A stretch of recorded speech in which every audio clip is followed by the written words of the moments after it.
Well, hi there guys, Mark here. Welcome today to a first look review of the brilliant new Honda GB350S. So Honda have just literally dropped this bike off to me today. I've got it for 2 weeks, so I'll ride it for a week or so, get a really good impression of it, and then I'll be bringing you the full review. So initial thoughts about this bike when it came, out the back of the van and just the 10 miles that I've ridden it over here is Honda have absolutely nailed it with this bike. For the price, and are you ready for this, £3,949, it's an absolute bargain. Beautiful quality, attention to detail, lovely long stroke, charismatic thumping engine, great economy. It's just a winner straight off for me. So just run through all the specs. So as I said, the price is amazing, £3,949. So its main competitor, in my opinion, is the Royal Enfield Hunter 350. It's the same sort of price. So this is obviously A2.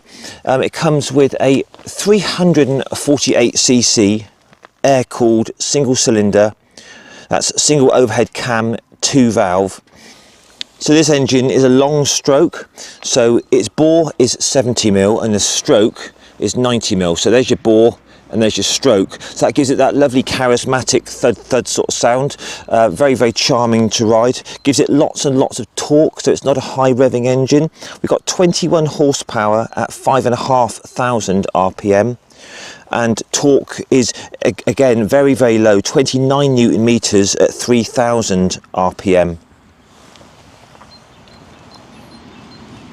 But we're just walking around the bike initially, little nice attention to details, like the stitched seat here, the exhaust looks nice, chrome on the engine there looks really nice as well. It's really nice. Honda are kind of pushing the economy on this as well. It's a very economical engine. They're saying it does 2.5 litres for 100 kilometres, which equates to about 112 miles per gallon. With its 15 litre tank, you should be getting around about 350 mile range. So what I'll do is I'll brim the tank with fuel and I'll ride it for a week or so, and I'll give you a proper miles per gallon figure in a week or so. Right, so I just got the manual out on it. It's saying, as you'd expect for an air-cooled single cylinder, oil changes are required every 4,000 miles. It's got like an inspection service every 8,000, and it says valve clearances every 4,000 and spark plug to be replaced every 8,000. So the main thing is, it says change the oil at 4,000 and check the valves as well. But on a bike like this, just changing the oil and checking the valves should be a very sort of simple job. It shouldn't be expensive, so this should be a very, very cheap, easy bike to service. When I came over here, I managed to hit a very easy 70 mile an hour GPS checked with no problem at all, and the bike had a bit to spare as well. I did GPS check the speedo. At 30 it was doing a true 28, and at 60 it's doing about 57, so it's pretty accurate, sort of between it's overreading by about 2 and 3 miles an hour. But as I say, I hit 70 mile an hour, no problem whatsoever, true speed down the dual carriageway, and it had a fair bit left as well. So I think 80 mile an hour would be the sort of top speed on this really, which is sort of what you'd expect from a sort of single cylinder 20 horsepower bike. But actually cruising on it, at sort of like 50-60 mile an hour, absolutely really nice, just smooth and very, very relaxing. It's got that kind of thud sort of lovely charismatic charm to it. Tyres, again decent tyres, Metzeler Torrance, 19-inch front wheel, 17-inch rear, 100 section on the front and a 150 on the rear. In the short ride over here, it felt very, very light to ride. It's showing 178 kilos wet weight, which is excellent. We got traction control, which is switchable, ABS, single disc up front, which looks like a 2-piston sliding caliper Nissan, but again more than adequate stopping power for this type of bike. Got LEDs all round. I do particularly like this colour. It comes in like this blue, a grey or a black.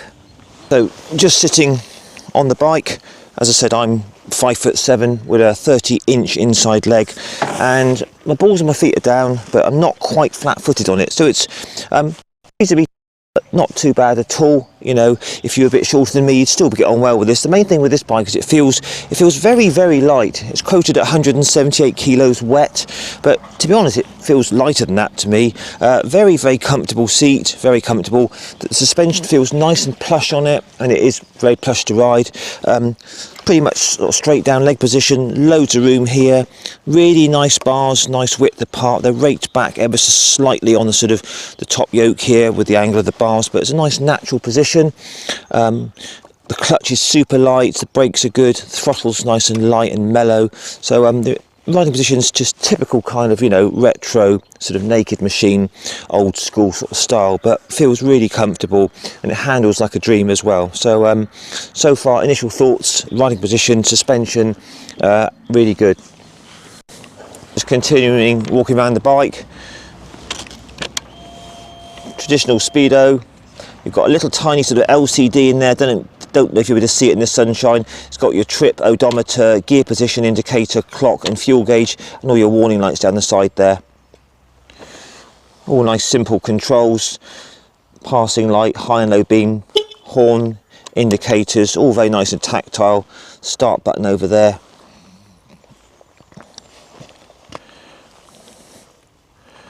One of the lightest clutches you're ever going to get, assist and slipper clutch. Very, very nice, smooth shifting 5-speed gearbox.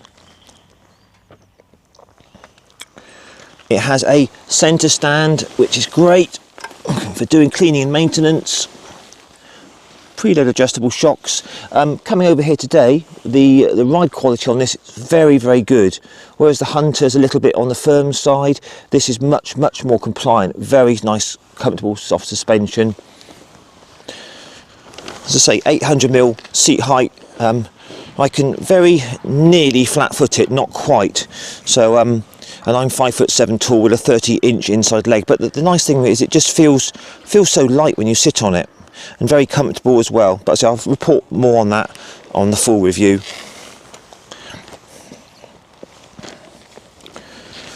It's got a whole host of accessories you can get for this on the Honda website. But as you can see, guys, you know, looking around the bike, you know, it's really nicely made. Got these gaiters. Really love the look of the engine. If I get in close for you there, it's got a lovely sort of look to it. Air-cooled simplicity, 20 horsepower. Sounds really nice if I start it up for you.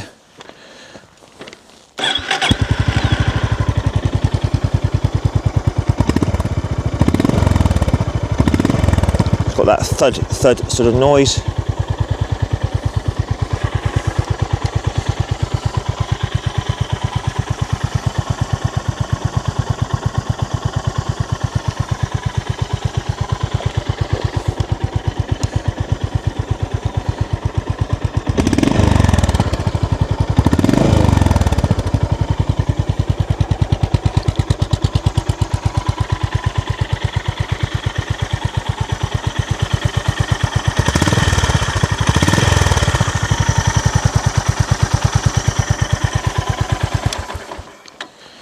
Fantastic. Anyway, let's just have a little walk around for you.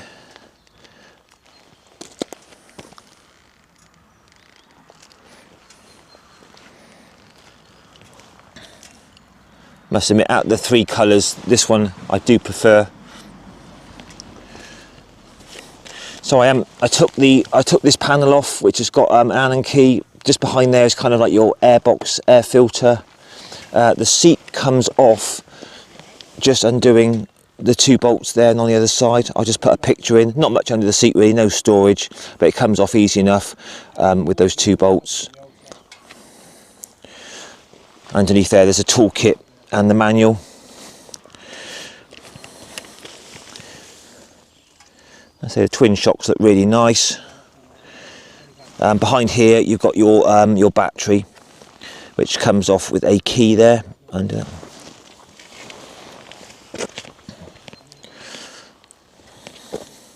so there you have it, guys. The Honda GB350S a fantastic value, sort of lightweight cruiser, retro cruiser.